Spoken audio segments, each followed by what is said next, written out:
Brahms.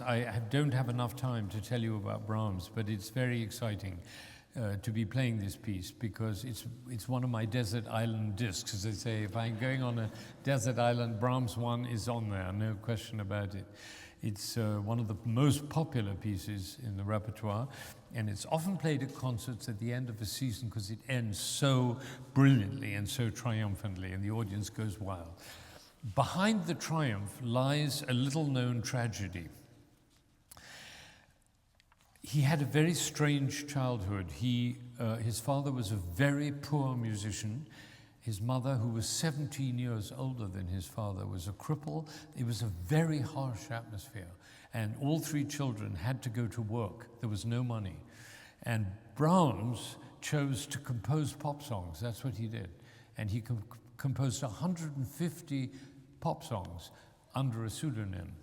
And he also played piano in a harborside brothel. And that's what he did for his job. And he was, it had a deep effect on him and his capacity to have relationships with women, which were completely distorted. And there's no other way of saying it. He had no capacity to have a physical relationship with any normal woman. And it was a very disturbing environment. It probably caused the fact that he hit puberty at 24. He started shaving and his voice broke at that age. And he always had an unnaturally high voice. There's one recording of him. So this was a perfect recipe for a massive case of insecurity. And then on top of it, he had the relationship with Clara Schumann. He adored Schumann. And when he deteriorated into insanity, he developed this deep affection for his wife, Clara, and they were very, very close for 40 years. Not at all a relationship, a physical relationship, but Clara was almost like a surrogate mother for him. So the first compositions he wrote were all powerful piano pieces, maybe asserting his virility, but he always hankered after an orchestra. But he couldn't make up his mind. No composer ever had so much difficulty making up his mind as Brahms did about anything. And it took him half a lifetime to get that confidence, which we know now about Brahms, because Brahms is one of the gods. So in 1862, he decided to write a symphony. He was 29 years old. He wrote a movement. He sent it to Clara. She improved, but it took another 20 years before he finished it. And the reason was, he wrote, "I shall never write a symphony. You don't know what it feels like to be dogged by that giant Beethoven." So if you go in the intermission into the corridor and look at Beethoven, you'll see what he meant. Right? That statue, it's terrifying. It's absolutely terrifying. He finally finished it at 43. And from then on, he lived in comparative confidence. But that ambivalence he maintained forever. He never got over it. And I'm going to give you an example of it. It's a very, very interesting example. When you think of the Brahms First Symphony, many people think timpani, you know. The timpani player goes crazy and everybody is shocked and amazed. It's not what the Brahms Symphony is about at all. The winds come down.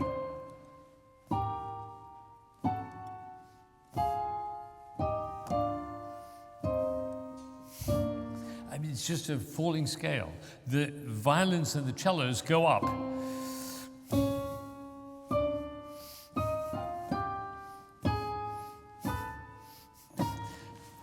Like that. They pull apart in that way. And it's an amazing feeling.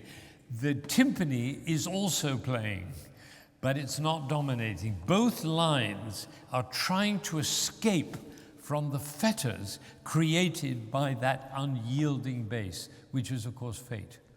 And so I want you to listen to all three voices. Don't get mesmerized by the timpani player. And don't just listen to the violins and to hear the winds. Hear it all. Be torn apart as Brahms was torn apart. Beethoven shook his fist at fate. Brahms dramatized ambiguity. And it's all the way through this piece. When you get to the end of that section, there's a figure that goes...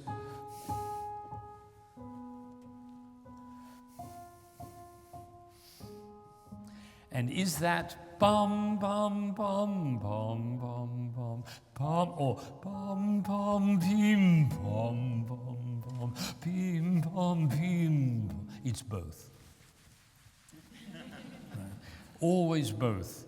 There's a pull between classical and romantic, between heartbreak and discipline. Every element is in conflict. And that conflict is being brought out in this performance in a way that it is very, very rarely heard. And I'm extremely excited. We worked very hard on the dynamics, on the shaping, on the bar structures, on every element of this performance. And if you know the piece well, you're going to have a thrilling experience because it's very, very fresh. So in Brahms, it's very different from Dvorak.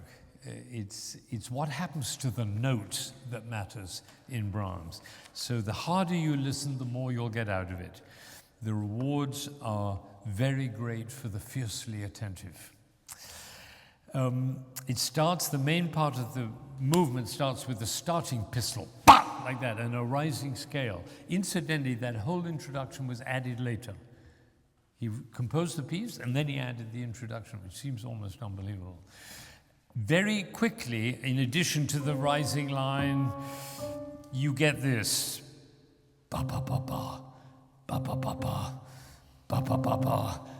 If you can't beat them, join them. The whole first movement is a tremendous struggle. Grief, power, defiance, and Beethoven always in the background. The second theme, it's almost not worth pointing out because it's not a gorgeous tune, but it's something very usable, something that he can use, something he can develop. Here it is. It's here in the oboe.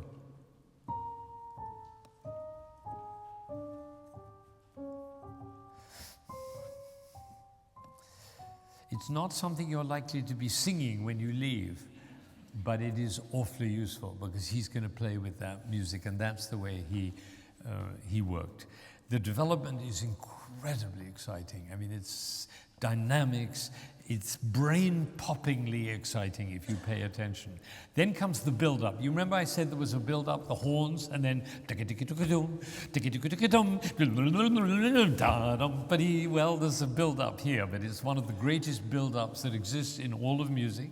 It starts in the contrabassoon, and the contrabassoon plays a tremendously important part in this piece.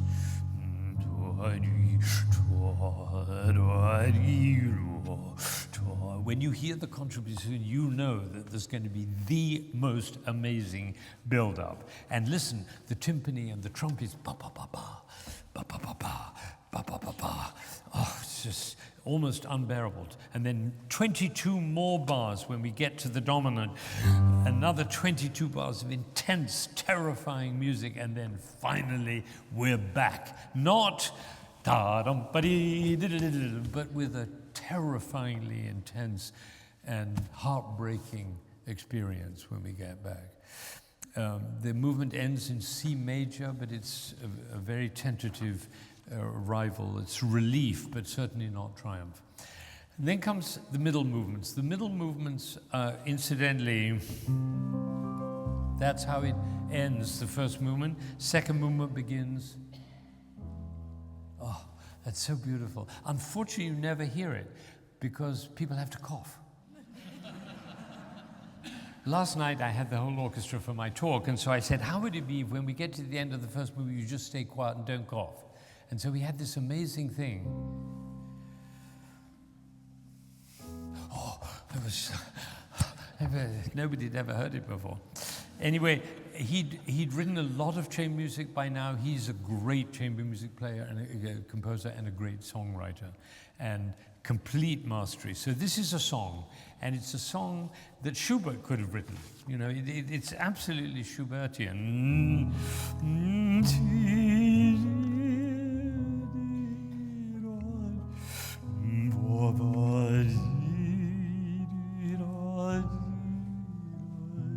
You're an ideal person. You know, this lady, whenever I play on the piano, she gets wreathed in smiles. And I want to take you along, every audience. Anyway, that is a very beautiful song, and it's exquisitely written, and incredible scoring, a beautiful oboe solo. Listen to it as chamber music, and there's a beautiful violin solo and solo horn, oboe. Heart's Ease in E major. Beautiful. Then the next piece is in A flat major. Beautiful intermezzo. He wrote a lot of intermezzos on the piano. Listen to those piano intermezzi. They're beautiful. It's this little strange in a symphony to have a piano, short piano piece, but it's beautiful. And it has a gorgeous clarinet solo to begin, and I want to point out to you that instead of being the normal 4 bars, it's 5 bars, and then another 5 bars. And it's a little unstable, it's beautiful, it's delicate, it's sweet. The middle section is all about triplets, the duplets in the first part. Da, da, da, dee, da, da, dee, dee, da, da, da, da, da, dee. The second part is ba, ba, ba, ba, ba, ba, ba, ba, ba, ba, ba, ba, ba, ba, ba. So just get this moment. You do da, da, da, da, da, da, da, da, da, da, da, da, da, da, da, da, da, da, dee, da, da, da, da, dee, da, da, da, dee, da, da. And the 2s and 3s are at the essence of Brahms. If you don't agree with me or doubt my word, read the New York Times this morning. There's a whole article about 2s against 3s in Brahms. Amazing. I mean, it just happened to be, I didn't have anything to do with it, it just happened to be there. Anyway, 2s against 3s is the essence of the Brahms sound. And then comes the finale, and how can I do the finale in 5 minutes? Well, the Brahms last movement is, well, of course it has the big tune.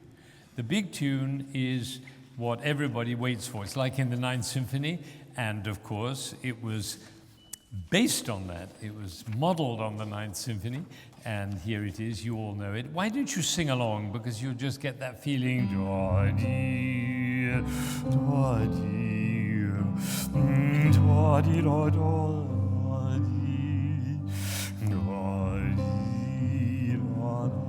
We sang it yesterday with the orchestra, and I told the audience that they could write on their curriculum vitae that they had sung with the Boston Philharmonic. Anyway, before that tune, there's an amazing 2-part overture, which is incredibly moving and exciting and tragic, and you'll hear it. It's just, I wish I could describe what's going on in there. It's just simply amazing. And then there's a big timpani roar and a storm, and then comes a moment that is unforgettable. And if you haven't ever heard this before, you're going to be stunned by it, which is that Brahms was in Switzerland, and on a beautiful cloudless sunrise in Switzerland, he heard a Alphorn, a shepherd playing an Alphorn. And he wrote the theme down, and he sent it to Clara, and it's on the horn, and he goes.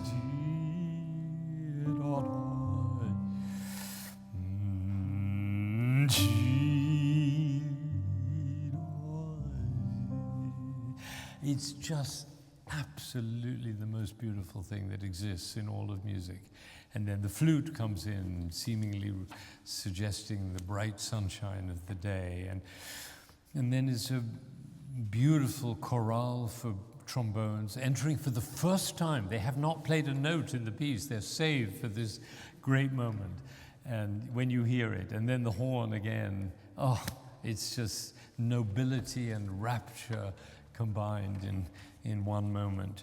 The brass chorale is like a poignant prayer of thanksgiving. And if you listen very carefully, you can hear, in addition to the brass players, the contrabassoon an octave lower, like a 16-foot pipe on an organ, giving a tremendous sense of power and beauty to the chorus, to the choir. And then it ends, this whole section, the horn comes again, and the flute again, and it ends. And that chord, do you remember the B major chord in the Dvorak, where everybody is waiting what the cellist is going to be like? Well, this is like this. And then you hear,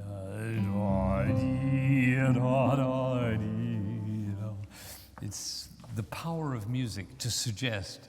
It's so wonderful that we can do that. It's a tribute to the master. That's how he dealt with it. So by now you're attuned to Brahms, and it's a long movement. Lose yourself in the beauty and the excitement. Learn and listen for the details. The details are, we've worked very, very hard to make sure that everything Brahms wrote is audible. That's not normally the case. It's a piece that is played quite carelessly because it's played too often. And we have really been very meticulous. The coda is extremely exciting. The beautiful chorus, the chorale on the brasses, comes back in full power, like a blaze of glory, a hosanna, and the end is utterly triumphant. So Brahms succeeded in overcoming his demons. He really did, and he helps us to do that too.